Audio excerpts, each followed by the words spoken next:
right, welcome to episode 5 of Double OT with Yianni Crocus. He's Mark Dondero. Back in the saddle after a week off. You're back from Philly, ready to rock? Always. Let's go. All right, let's do this. Giving the people what they want after a week off. Everyone was... They've been yearning for Where's the Double OT? All right, we're starting locally because for the first time ever, 2 teams from the state of Rhode Island will be in the NCAA Tournament of Baseball. Something you probably dreamed of but didn't achieve at Bryant. But you were with the Bulldogs. Were Division II at the time, so it was a little different. You were with the Bulldogs today, and JP was down at URI. The question is, what are your expectations? For those that don't know, it's a round-robin tournament, double elimination with Bryant and URI. Well, first off, I expect Bryant to perform very well. They're in the top 20. Depending on which poll you look at, they're top 20, top 16, better than a lot of the best teams, best programs that this country has to offer at the collegiate level. You know, I think that they have a good chance to win this regional down in Charlottesville, Virginia. The University of Virginia, the host, the defending national champion, they lost 2 of 3 games at Boston College this year. And at last check, Bryant, not that that's the barometer, but Bryant did go to BC and win 18-6. Not even close. They scored 6 runs before BC recorded 2 outs. Bryant's really good. As far as URI goes, they have a pitcher, you know, Tyler Wilson, excellent. He can beat anyone. But the problem with these tournaments, especially in baseball, they're set up so the best team usually wins. Right. 2-loss elimination, it's tough to just get an upset and win the regional and go to a super regional. You really have to be the best team, and you really have to deliver. So Bryant's 2-seed, first time in program history, 47 wins, most in the country. But I think the question everyone wants to know is, has their NEC schedule set them up to compete with the big boys, because the NEC isn't the SEC or the ACC blue blood college baseball programs. All right, so Bryant has Virginia. They play East Carolina. They also have William and Mary and Virginia. I think they beat East Carolina. I think they can come out of the region. Beating UVA at Davenport Field in Charlottesville is going to be tough. But like you mentioned, UVA lost to BC. If you go by that property, I think Bryant can knock them off. And I think this is the year the Bulldogs show that they can compete with anyone.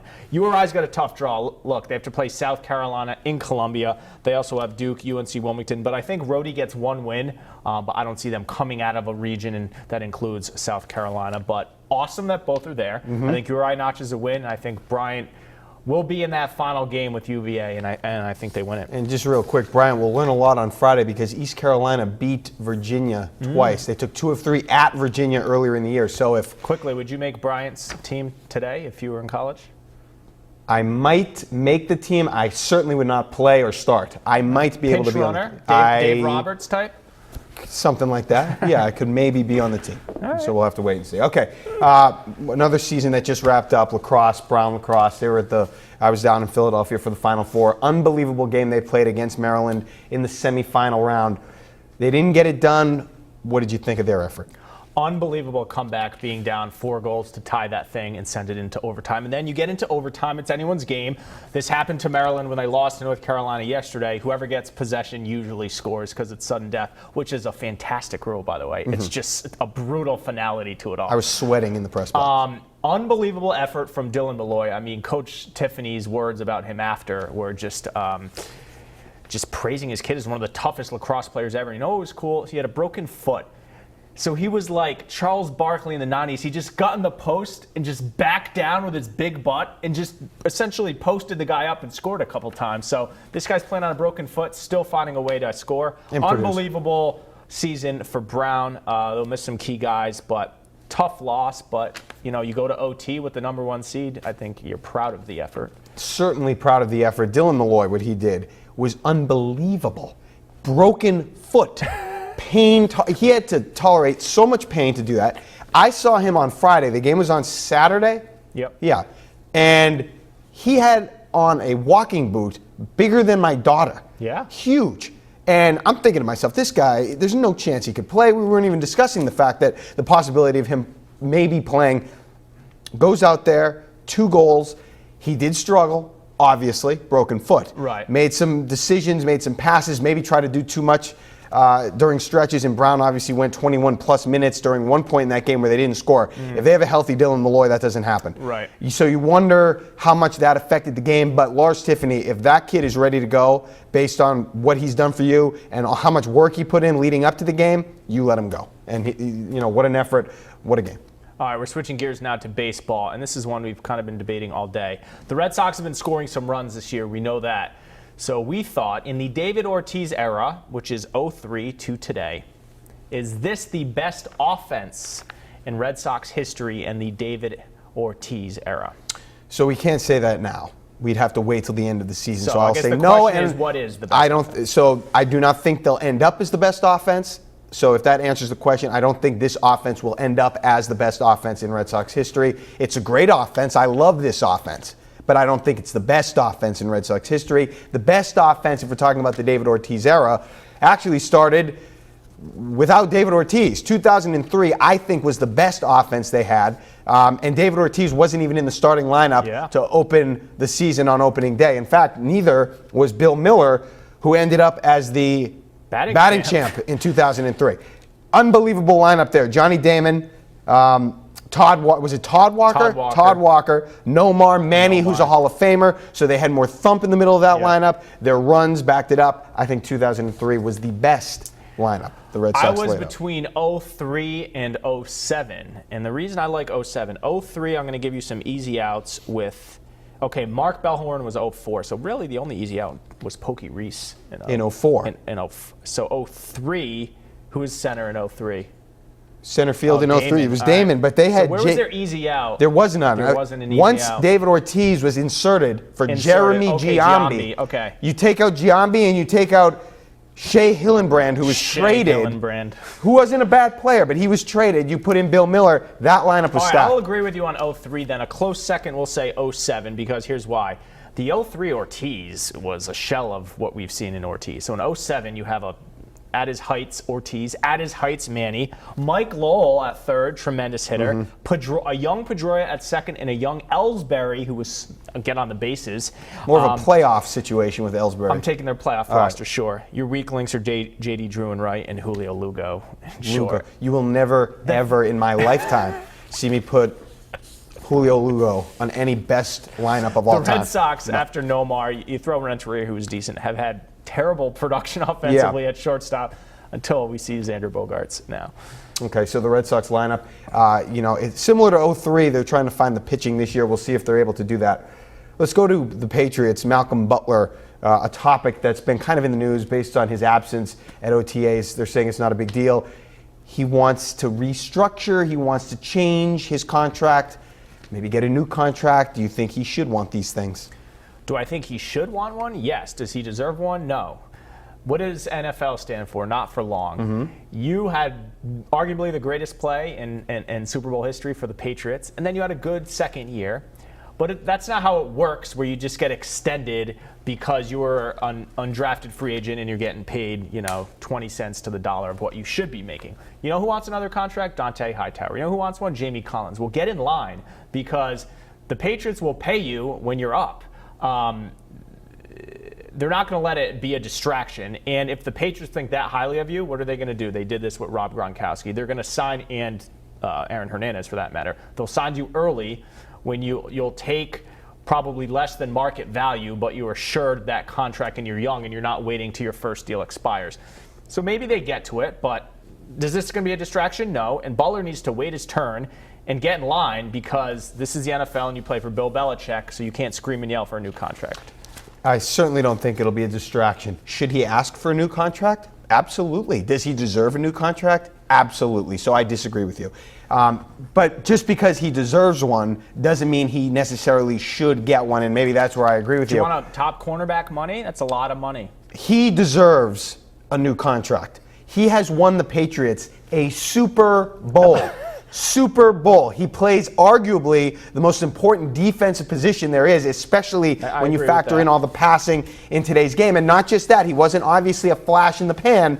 He's had incredible development and improvement, and he was a Pro Bowler. This kid can play, and he's done everything and anything possible to prove to Bill and all those people that he deserves a new contract. Now, should he get one just to keep the structure? You're talking about Hightower and all these people. You're right. The Patriots probably shouldn't give him one, but they can't screw it up. You got to make sure you keep this guy. They haven't done well drafting cornerbacks. You have to make sure you keep this guy. So you don't have to give him one right now. Right. I mean, the baby shouldn't get a cookie just because she cries, but eventually you might want to get her a cookie. Tony just laughed. I think that would be a good thing to, you don't want to always be too hard of a parent. Sorry. All right, let's talk some hoops. All right. Warriors won Game 7 last night. Unbelievable ball game. OKC was up 3-1. The question is, did the Warriors win this series / Game 7, or did Oklahoma City blow it?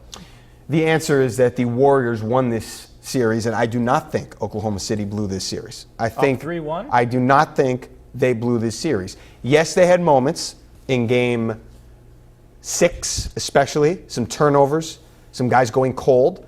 But I think overall, Oklahoma City played pretty well. I do not think they choked this series away.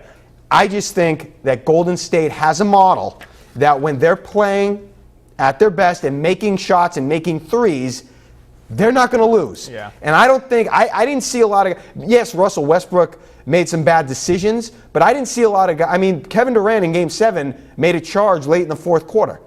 If they don't lose, you can always paint the picture that he choked it away. But at the end of the day, when you really break it down, I don't think they choked. I think OKC wasn't as good as Golden State, and it ends there. Their model is too good. The Thunder didn't have an effective counter, and the margin for error is so small, you don't have a lot of room. I think the Warriors won Game 7, but I think Oklahoma City blew the series. You can't be up 3-1 as one of the top teams in the league with arguably 2 of the top 5 players in the league and lose the series. This is your moment. You're on the doorstep. You're on the precipice of an NBA Finals.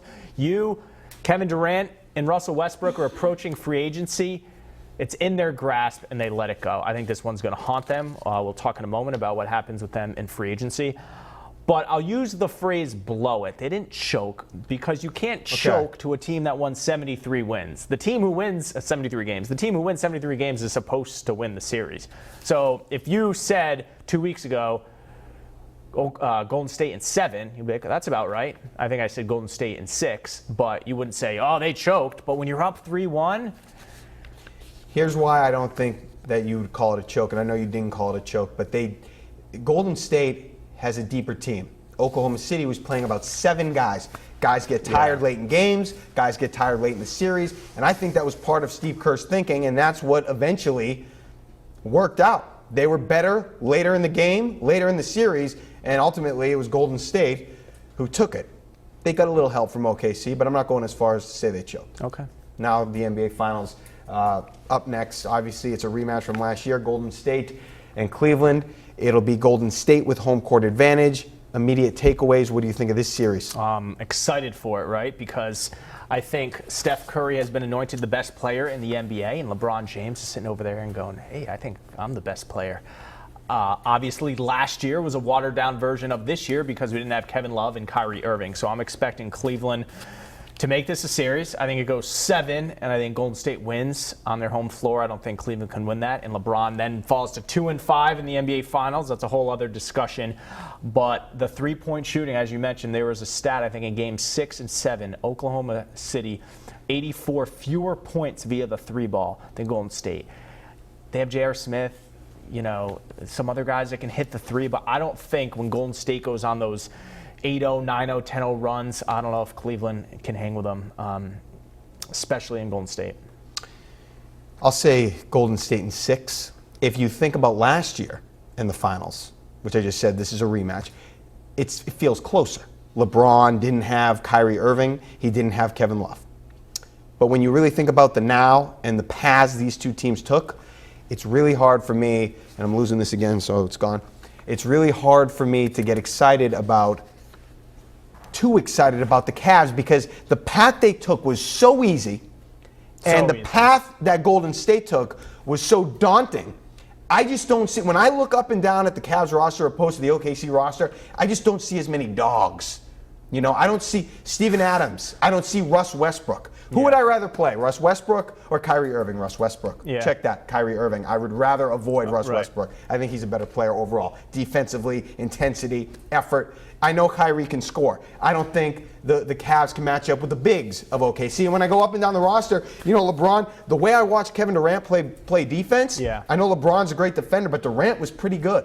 He was pretty good in that Western Conference Final playing defense. Yeah. I just don't think that I think after going through OKC, down 3-1, all that talent, they are going to be hardened and they are going to be ready to go against the Cavs. And I can't see Kevin Love, that guy, beating the Golden State Warriors. Not a Kevin Love fan. I can't see All right, we have a new segment. We're soliciting questions from our viewers / listeners and readers.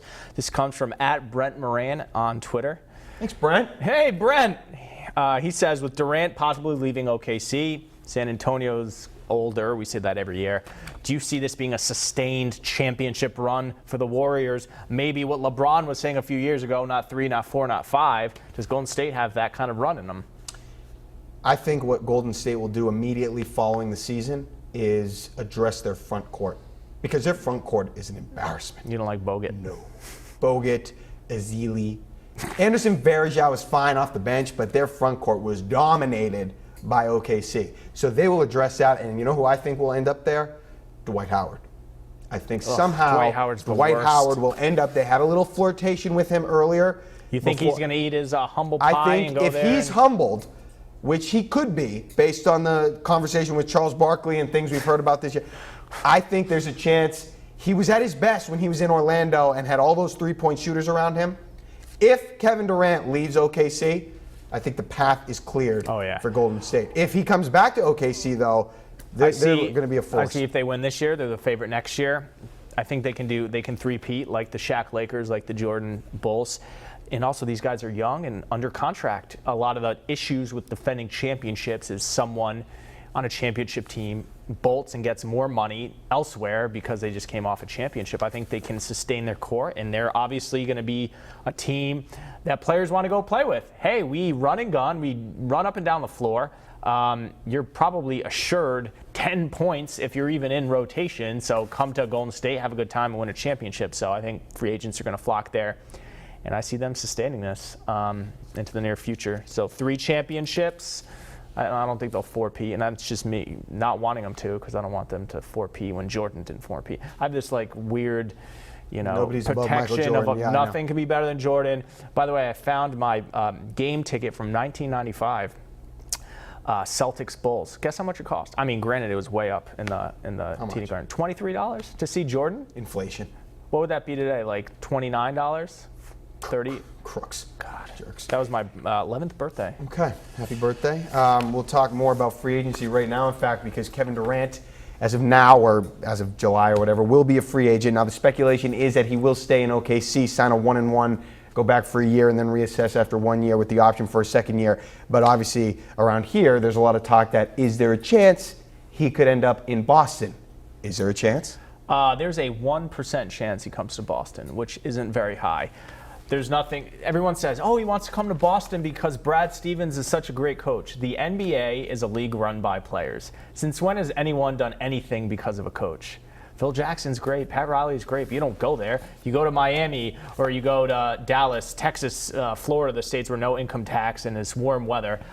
Historically, Boston's never really gotten a huge free agent. We saw in 2007 when they got Garnett. It was because they had Pierce, an established star. They got Ray Allen, and they enticed Garnett via those 2 stars. So you say to Kevin Durant, Isaiah Thomas is a really good point guard, and then we have 8 players who are pretty good. Do you want to come play with us? Now, if he can find another player, if Danny Ainge can kind of gauge his interest in other guys out there, then it's a possibility. I just don't see it happening. So I'm giving it 1%, leaving the door open. All right, let me say a few things here. First of all, I disagree with you on what you said about coaching. I think coaching does matter a little bit more. I think Billy Donovan this year was a big upgrade from Scott Brooks, and that made a difference with the Thunder. I agree with you that the chances are slim. You want to go 1%, I'll jump on with you 1%. I won't say 0%, I'll say 1%. I said 0% for Revis. I'm not going to do that again. Did you? Yeah, I said that didn't work out. There was a report that the Celtics are aware of players that Kevin Durant would like to play with if he was to move on and become a free agent. Not become a free agent, he is a free agent, but if he was to join another team, he wants certain players added to the roster. The Celtics apparently, according to one report, are aware of now who those players are. I do not buy this report. I do not trust this report. I think it's a fallacy. So I don't buy that. We'll see what happens. As far as if he's coming to Boston, why would he come to Boston? Why is he coming to Boston? If anybody can tell me why in their right mind he would come to Boston, I would like to know. Is it because Boston's a free agent destination? No. No. Well, OKC isn't a free agent destination, so who gets the edge there? OKC. Is it because you could get more money in Boston? Nope, you can get more at OKC. Which young head coach is better? Oh, Brad Stevens? Well, yeah, Billy Donovan, excellent. He just proved that young head coach, not young, but first-year head coach in the NBA. He knows what he's doing. He just proved himself, and Durant knows him. And which team is closer to a championship? Not the Celtics. Oklahoma City. Here's the X factor. I think Westbrook potentially leaves. Do you see him going to L.A.? And then Durant looks around. Can I win a championship with? No, he cannot. Not without Westbrook. And Serge Ibaka and the rest of the guys without Westbrook? No, he cannot. But so I think the first domino is Westbrook. So that's why everybody thinks he will sign the 1-1, and that's what I think he'll do. And then it's up to then it gets more complicated because it's Westbrook and it's Westbrook's wife. Then he and Durant are up in the same year. Then they would both be up after next season, and then you're trying to coordinate together what you're doing. So we'll have to wait and see. It should be interesting. If they both went down to Miami. Well, it's better than. All right, that wraps up our topics. A couple other things. How about the Paw Sox with this free Tom Brady promo? You hear about this? Yeah, the promos. Didn't they cancel a promo a little while? They canceled the political one. It was too. It ruffled too many feathers. No comment. If your name's Tom or Brady, you get in for free. That's great. And tickets are $12 because that's his number. No comment. No comment. I think it's creative. Hats off to the Paw Sox. Congratulations to our colleagues, including you, on Emmy nominations. We're going this Saturday. Back at you? Yeah, so actually Mark and I are going against each other. But we're going to put money on, I don't know, someone from Hartford winning.